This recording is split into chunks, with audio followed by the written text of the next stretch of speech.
Maka saya akan beralih pada ahli panel kita yang kedua, Dr. Mazli. Ya, Dr. Mazli, bersedia untuk terima soalan? Tak sedia. Jadi, Dr. Mazli, sedia tak sedia kena jawab juga Dr. Mazli. Dalam negara kita terdapat perlembagaan persekutuan. Apakah perlembagaan persekutuan ini bercanggah dengan Islam? Kerana ada dakwaan bahawa perlembagaan ini kufur sebab datangnya daripada barat. Jadi, macam mana Dr. Mazli? Saya terangkan. Bismillahirrahmanirrahim. Alhamdulillah rabbil alamin wa bihi nasta'in wassalatu wassalamu ala rasulil amin wa ba'd. Assalamualaikum warahmatullahi wabarakatuh. Dia kata Hilal kena jawab soalan. Dia soalan yang wajib dijawab ni kalau ikut Dr. Siddiq Fadil, soalan mungkar dan nangkir aja. Kalau tak nak jawab pun tak apa. Dia satu perkara menarik bila kita lihat dalam kitab As-Siyasah Syar'iyyah li Islahir Ra'i wa Ra'iyah, tulisan Syekhul Islam Ibn Taymiyah.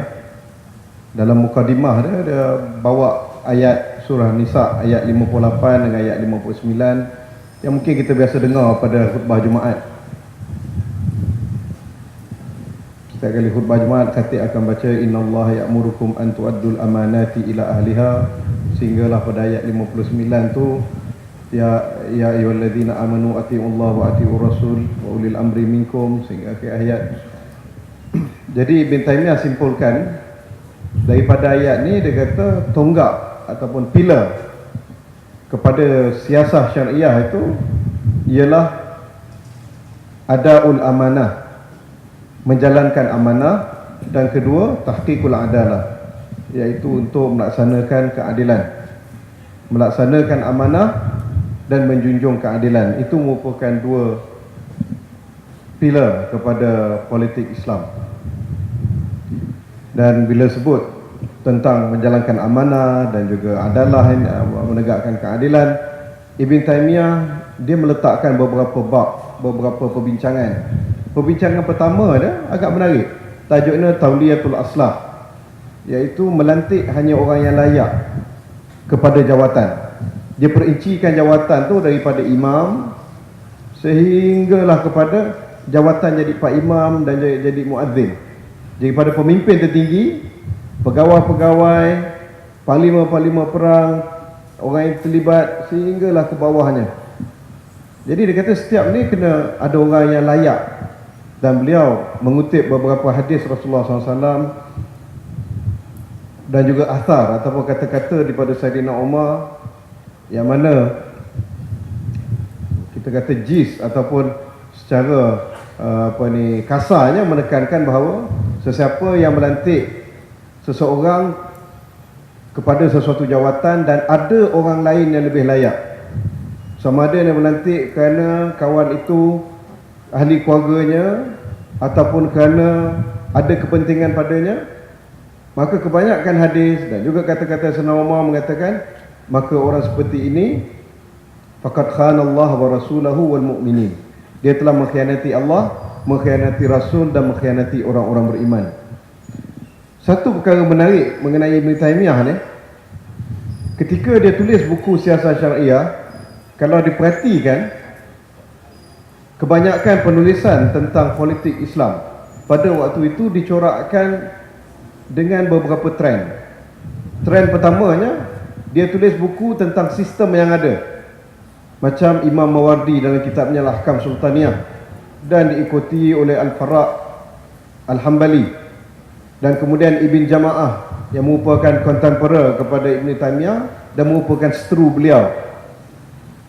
Jadi dia cerita kalau trend tulisan mengenai politik ialah berkaitan dengan sistem yang ada, tentang imam nak naik macam mana, khalifah nak naik macam mana, cara kalau khalifah ini telah hilang dia punya syarat-syarat, nak naikkan khalifah kena bagi bai'ah, kalau khalifah nak memerintah kena ada menteri, menteri ini pula ada jabatan-jabatannya yang dipanggil diwan, kemudian bidang-bidang pengkhususan. Itu dia cerita, lebih cerita kepada mekanisme yang kebanyakannya berkisar kepada sistem yang diamalkan di zaman Abbasiyah.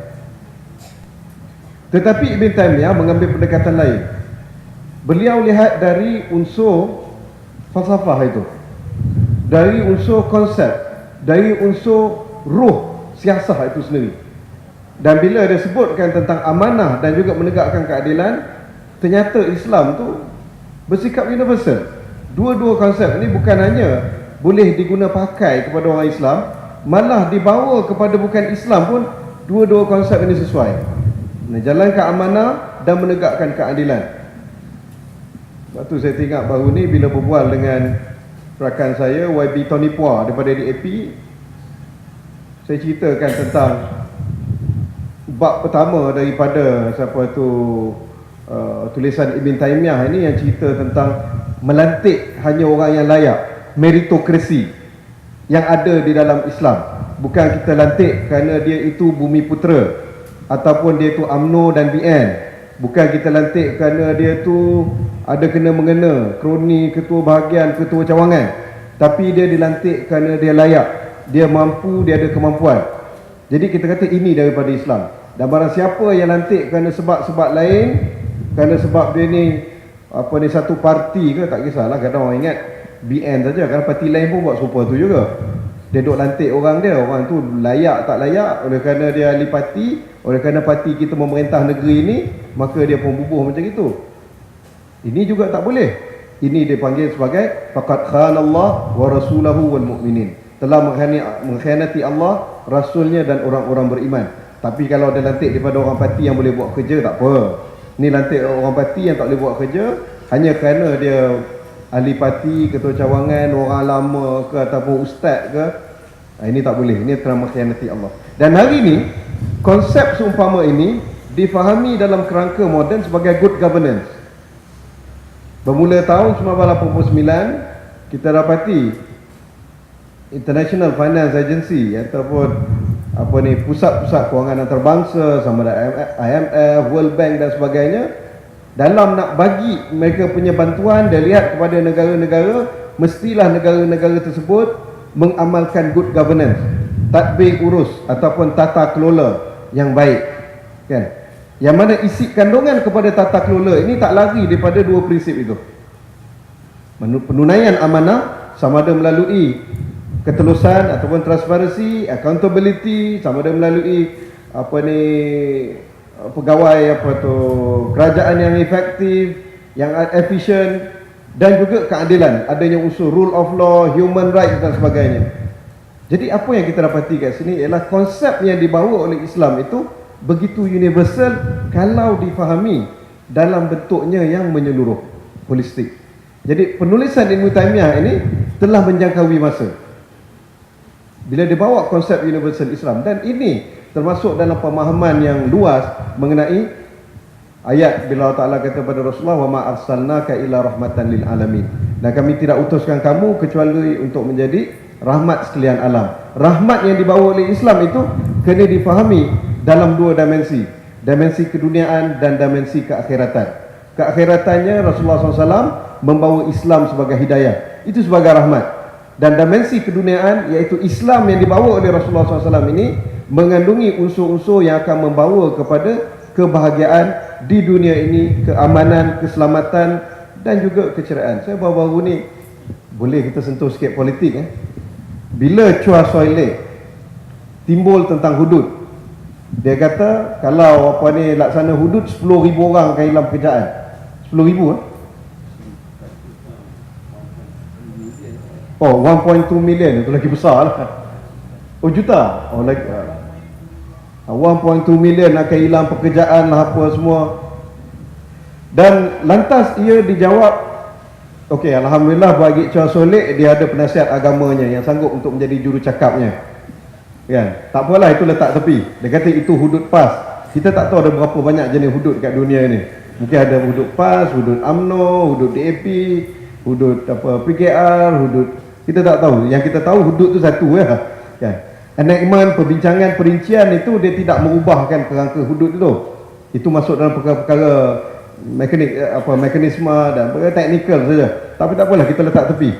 Tapi yang penting bila dia jawab macam itu, orang kita pun melatah. Dia jawab, siapa kata akan hilang pekerjaan? Tidak, bila ada hudud akan banyak peluang pekerjaan. Tukang potong tangan, tukang sebat, tukang Oi, ramai sangat orang buat maksiat kat dunia ni. Agaknya setiap kawasan tu ada potong tangan kan? Tak minum arak boleh minum jus. Tak semua orang minum jus di hatiku. Dan juga jus Tok Guru. Hanya orang yang memerlukan, orang yang sihat macam saya tak minum. Kan? Orang minum arak ni bukan kaki minum jus. Dia memang minum arak untuk suka-suka. Tetapi saya terfikir, kenapa tidak dibawa daripada dimensi Islam rahmatan lil alamin? Kita lihat bahawa statistik betapa di negara-negara barat jutaan, ratusan jutaan dolar ataupun pound dihabiskan untuk menangani masalah sosial. Minum arak ni, kerana minum arak berlaku aksiden. Bila aksiden, yang duk apa hospital kita duk tanggung semua, nak rawat kawan ni semua daripada siapa? Taxpayers money. Berlaku kemalangan, berlaku penderaan, berlaku penceraian. Bawa statistik seperti ini. Dan kenapa Islam datang? Islam datang sebagai deterrent ataupun untuk tutup daripada kita habiskan duit untuk atasi benda-benda seperti ini. Itu kalau dari segi itu. Kalau dari segi perombakan, mungkin kita boleh kata laksanakan hudud, kita akan dapati apa tu, orang akan membuat pekerjaan lebih ramai lagi kerana mereka tidak mencuri, kerana mereka tidak menyambun dan tidak merompak. Jadi 1.2 juta berasa selamat, mereka tidak akan dirompak dan tidak dicuri. Guna reverse psychology kan. Tapi tak apalah, kita cuba lihat dalam kerangka seperti itu. Tapi kita bukan nak bicara tentang hudud, kita nak kembali kepada perlembagaan. Jauh pusing. Perlembagaan Malaysia ni, kalau kita lihat proses nak menghasilkan perlembagaan, kita selalu kata ini perlembagaan Lord Red, maka dia kafir kerana orang kafir buat. Kan? Macamlah Lord Red tu sendiri yang buat. Proses nak menghasilkan perlembagaan itu bukan proses yang mudah. Siapa yang ada peluang boleh baca catatan ataupun biografi Dr. Burhanuddin Al-Hilmi yang ditulis oleh Kamaruddin Jaafar, YB Datuk Kamaruddin Jaafar, dan juga ada himpunan tulisan-tulisan Dr. Burhanuddin Hilmi, bagaimana usaha sama ada daripada PAS dan juga daripada golongan UMNO sendiri terlibat, dan juga beberapa pejuang-pejuang Melayu dan pejuang Islam yang sama terlibat dalam perbincangan, berusaha untuk memastikan bahawa perlembagaan kita ini tidak akan mengenepikan isu agama dan orang-orang Melayu.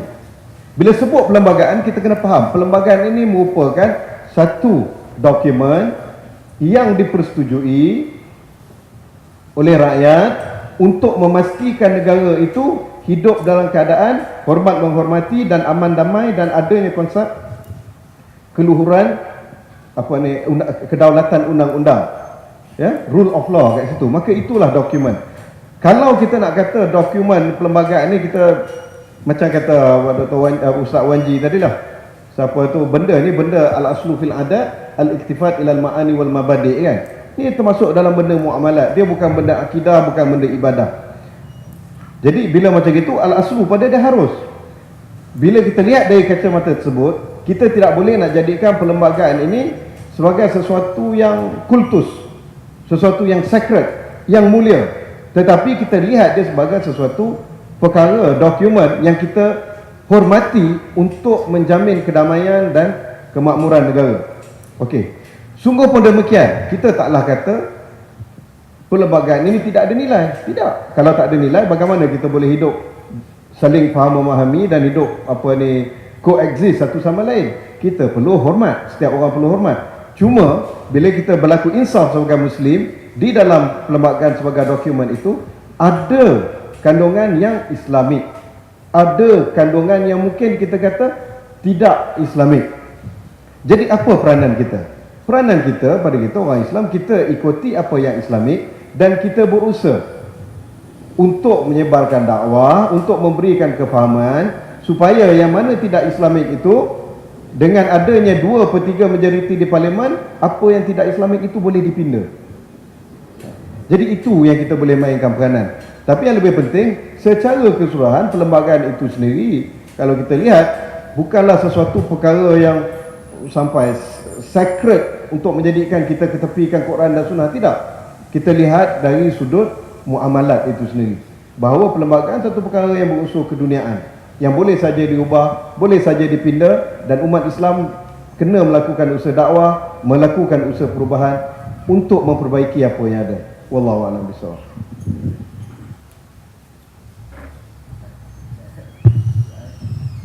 Cubaan. Terima kasih Dr. Mazli kerana memberikan pengalaman kepada kita berkenaan dengan perlembagaan. Maksudnya perlembagaan ini tidaklah seluruhnya kita panggil ada perlembagaan itu kerana semata-mata kita bukan ambil Quran dan Sunnah sebagai perlembagaan kita untuk negara kita, bukan tertolak terus. Kita kena tengok apa dalam perlembagaan itu. Ada yang Islami, ada yang tidak Islami. Maka yang tidak Islami itu kita ada peranan untuk ubah dia. Bukan kita buang semua dan terus tuduh itu kafir dan sebagainya semata-mata kerana mungkin benda itu datang dari barat dan sebagainya.